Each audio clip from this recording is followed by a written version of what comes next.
लौटकर आने पर डॉक्टर अनीता ने देखा एक लिफाफा ड्रेसिंग टेबल पर रखा था। कौतूहल से उठाकर देखा, माँ की चिट्ठी। पर चिट्ठी क्यों? शायद ही कोई दिन गुजरता होगा जब माँ से बात ना होती हो। माँ उसकी चिंता में घुली जा रही है।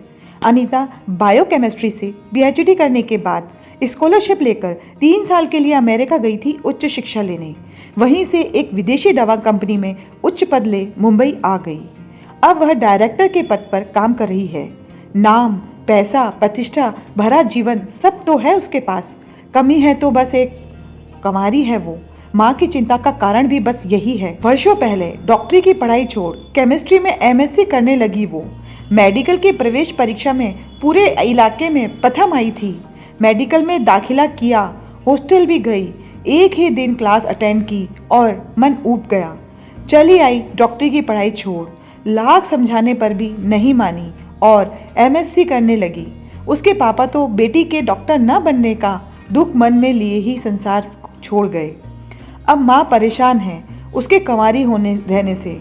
ईश्वर ने तो उस पर रूप, गुण, सम्मान और धन की वर्षा की है, पर कैसे चूक गया उसके भाग्य में नारीत्व की गरिमा देने से।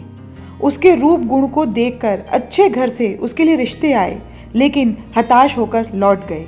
उसके विवाह के लिए माँ का प्रयास निरंतर जारी है। इस बार भी माँ ने रिश्ता भेजा है। अपने प्रिय सहेली की बहन का लड़का, उच्च डिग्री प्राप्त सर्जन, दिल्ली में अपना नर्सिंग होम है।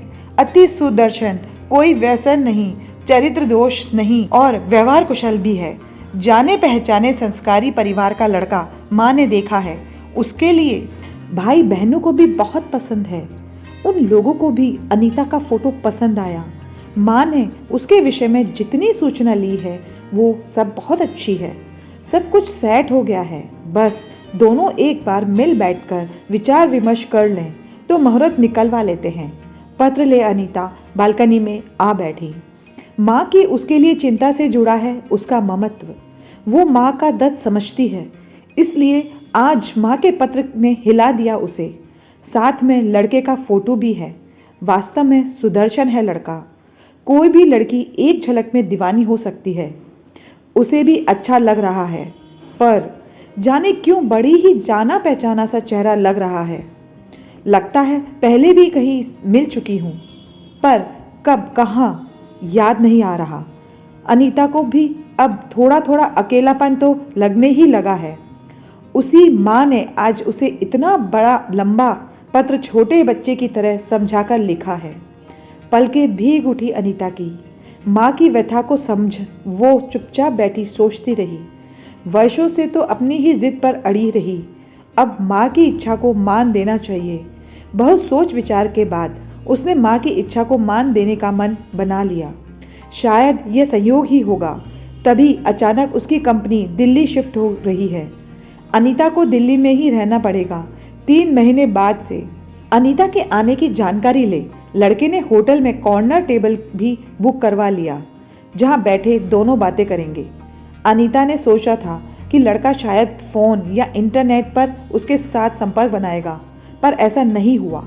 उधर से संपर्क साधने का कोई प्रयास ही नहीं हुआ। अनीता ने सोचा था कि लड़का शायद फ़ोन या इंटरनेट पर उसके साथ संपर्क बनाएगा, पर ऐसा नहीं हुआ। उधर से संपर्क साधने का कोई प्रयास ही नहीं हुआ। इस बात से अनीता मन ही मन बहुत प्रसन्न हुई। वो एक हद तक संस्कारी है। उसे अच्छा लगा कि विदेश जाकर भी लड़के में अपने रीति रिवाज के प्रति कोई अवहेलना नहीं आई है। उसने मन ही मन बिना देखे अपने को होने वाले पति को खुद को समर्पित कर दिया। अनीता गाड़ी ले होटल चली गई। मन से वो विवाह के लिए एकदम तैयार थी। कॉर्नर टेबल पर डॉक्टर साहब पहले से ही उसकी प्रतीक्षा में बैठे थे। उसे देखते ही खड़े हो स्वागत कर बैठाया। अपना परिचय भी दिया। पहली नज़र में ही अनीता उनके अंतर्मन में बस गई। अनीता सुंदर तो है ही, उम्र के अनुसार भोली भी लगती है। उनका मन पुलकित हो उठा। आंखों में भावी जीवन के सपने तैरने लगे। उन्होंने वेटर को चाय का ऑर्डर दिया। आपसी परिचय के बाद दोनों बातें करने लगे। असल में इतने सालों तक कैरियर बनाने में इतने व्यस्त रहे कि विवाह की बात मन में आई ही नहीं। घर में सब उनके विवाह की बात उठाते तो वो टाल जाते। वरना रिश्तों की कोई कमी नहीं थी उनको। अब जब उनका नर्सिंग होम खूब चल निकला है तो उनको भी लगा अब उनके लिए सोचने का समय आ गया है। अनीता का फोटो पहले भी देखा था, लेकिन पसंद आ जाई थी जब उसको साक्षात देखा। लगा इतने दिनों का इंतजार सफल हो गया। द्वंद तो अनीता के मन में था। जब उसने डॉक्टर साहब का फोटो देखा था तब पसंद तो आए थे, पर मन में एक उथल पुथल सी थी कि यह चेहरा कुछ जाना पहचाना सा है, कहीं देखा है पर कहाँ, कुछ याद नहीं आ रहा था। इतने लोगों से मिलना पड़ता है, सबका फोटो मन में छप जाना संभव तो नहीं, पर इनका फोटो मानो मन में गहराई तक उतर गया। लेकिन कब, कहाँ? डॉक्टर साहब चाय का कप उठाते हुए बोले, चाय लीजिए। मैं तो आपके बारे में सब कुछ जान चुका हूँ, पता नहीं आप मेरे विषय में कितना जानती हैं। उसने अनमने मन से चाय का कप उठाया। कुछ खास नहीं, बस माँ की सहेली से कोई रिश्ता है आपका और आप सर्जन हैं। यह सुन डॉक्टर साहब हंसे। ये बोलने का अंदाज भी जाना पहचाना होते हुए भी उसे याद क्यों नहीं आ रहा? कितनी हैरानी की बात है ये।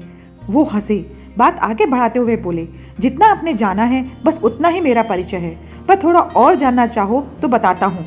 मैंने एमबीबीएस किया है पूना मेडिकल कॉलेज से और फिर एमएस किया। नहीं, अब और कुछ सुनने की जरूरत नहीं थी अनीता को। उसे सब याद आ गया था। हाँ, सब कुछ, साथ ही उस घटना का नायक भी। आश्चर्य है जिसके प्रति जीवन भर की घृणा, रोष मन के इतने गहरे तक उतर गई थी और 15 साल के समय के अंतराल में जरा भी धूमिल नहीं हुई, उसे देखते ही क्यों नहीं पहचान सकी। उम्र की थोड़ी छाप तो है, पर इतनी नहीं कि पहचान ही न पाए। आंखों के सामने 15 साल पहले की वो घटना आ गई जब आंखों में सपने सजोए अनीता पहले दिन मेडिकल कॉलेज गई थी। उसका सपना था एक सफल डॉक्टर बन गरीबों की सेवा करना, पर क्लास तक पहुंचने से पहले ही उसके सीनियर्स ने रोक लिया रैगिंग के लिए। उस रैगिंग टोली के कैप्टन थे यही डॉक्टर साहब। अनीता भय से कांप रही थी, रो रही थी, दया की भीख मांग रही थी, पर वो सब दरिंदे भूखे भेड़िए की तरह टूट पड़े थे उस पर। उस घटना ने उसके मन में ऐसा ठप्पा लगाया कि उसके सारे सपने बिखर गए। यही खलनायक थे उन पशुओं की टोली के जो उसके शरीर को नोच रहे थे। वो असहाय सी केवल रो रही थी। उस दिन अनीता की इन सौम्य आंखों ने भूखे भेड़िए की आंखों की भयावहता देखी थी। ये चेहरा तो तभी उसके मन पर छप गया था जिसकी त्रासदी से वो आज तक नहीं उभर पाई। देखते ही पहचान क्यों नहीं पाई वो उस भूखे भेड़िए को। चाय लीजिए, डॉक्टर साहब ने कहा। चौंक कर अतीत से वर्तमान में लौट आई अनीता। सहज हुई पर चाय के लिए हाथ नहीं बढ़ाया। एकटक डॉक्टर साहब को देखती ही रही। मुझे तो आपके बारे में और किसी जानकारी की आवश्यकता नहीं। यदि आप मुझसे कुछ जानना चाहती हैं तो आप निसंकोच पूछ सकती हैं। धीरे धीरे अनीता सहज हुई। अनीता ने उसकी ओर देखा। डॉक्टर साहब को एक जोर का झटका लगा। यह क्या देख रहे हैं वो? प्यारी सी अनीता, जिसको मन ही मन वो अपना जीवन साथी चुन चुके हैं। उसकी आंखों में अनुराग, समर्पण का अभाव नहीं बल्कि वहां तो घृणा, नफरत और प्रतिशोध की आग जल रही थी। क्या यह उसका भ्रम है? पर भ्रम तो नहीं हो सकता। ऐसा क्यों है? जीवन में आज पहली बार मिले हैं अनीता से, पर आपको मैं अच्छी तरह से जानती हूँ। और क्या जानना चाहूँगी आपके बारे में? वो व्यंग्यात्मक लहजे में बोली। आप मुझे जानती हैं? पर कैसे? लेकिन हम तो पहली बार। बीच में ही रोक दिया अनीता ने। जी नहीं, ये हमारी दूसरी मुलाकात है। दूसरी मुलाकात?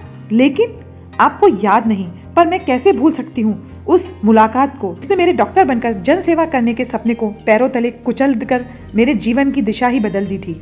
उसका मुंह खुल गया। मैंने बस एक बार ही मुलाकात हुई थी आपसे, और वो पहली मुलाकात इतनी महत्वपूर्ण थी कि उसकी याद अमिट छाप छोड़ गई मन की गहराइयों में। उसके आतंक से अभी तक उबर नहीं पाई। भयानक सपना बन आज भी मेरे मन में छाया है वो दिन। यहाँ तक कि मेरे सारे सपनों को छीन जीवन को ही तोड़ मरोड़ कर रख दिया। मैं समझा नहीं, इतने सारे आरोप मेरे सिर पर और मैं आपको पहचान नहीं पा रहा हूँ। क्यों? क्योंकि मेरे जैसी इतनी ही असहाय लड़कियां आपका शिकार बन चुकी हैं। किस किस को याद रखेंगे आप? मेरा शिकार? कुछ भी नहीं समझ में आ रहा मुझे। अनीता अब एकदम सहज थी। सच कहा है किसी ने कि विजय वही होता है जो अंतिम बाजी जीतता है। यह अंतिम बाजी है और हार जीत का फैसला यही बाजी करेगी। इतने वर्ष बीत चुके, लेकिन आज भी वह घटना मुझे ताज़ा लगती है। आंखों में सपने लिए एक लड़की पूना मेडिकल कॉलेज में आई और पहले ही दिन उसकी रैगिंग का शिकार हो डर से मेडिकल की पढ़ाई छोड़कर लौट जाने को विवश हो गई। पर बात यहीं पर समाप्त नहीं हुई। वो संपूर्ण जीवन के लिए इतनी आतंकित हो गई पुरुषों से कि अभी तक घर ही न बसा पाई। लगा शरीर से किसी ने सारा खून निचोड़ लिया हो, ऐसे सफ़ेद पड़ गए डॉक्टर साहब।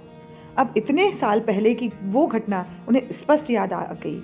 कुछ ज़्यादा ही डरी थी वो लड़की, रो रही थी बुरी तरह से। सिहर उठे वो।